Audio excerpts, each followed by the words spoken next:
Maaga nga pala kaming pumunta sa sentro para kitain si Lolo sa mall. Excited kami ngayong araw dahil miss na namin si Lolo. Dahil maaga pa, nag-alusal muna kami niyan sa Jollibee. Umorder nga pala kami guys dyan ng garlic pepper beef, fries, pancake, hot choco. Pagkatapos sa Jollibee, pumunta naman kami sa mall para maglaro. Dito nga pala kami sa JDT Playhouse maglalaro.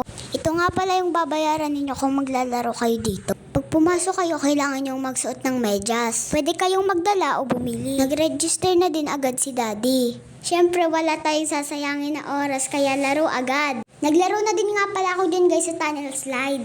At nagsiswing nga pala dyan guys si ate. Nagswing din nga pala ako dyan at nagbabatuhan kaming dalawa ni ate dyan. May mga educational toys din dito at board games.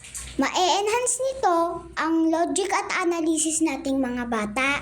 Super enjoy dito guys. Pumunta na rin kayo dito. Sobrang enjoy ng banding namin dito ni ate. At nasa toolbox section nga pala dyan si ate dahil may kinukuha siya. At ayan nga guys, magsaslide kami dyan ng ate ko.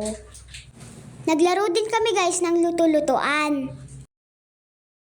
At pumunta din kami sa Mr. DIY. Foil curtain nga pala ang nabili ni Mami sa Mr. DIY. Nagbayad na kami ni Daddy. Abangan ang part 2!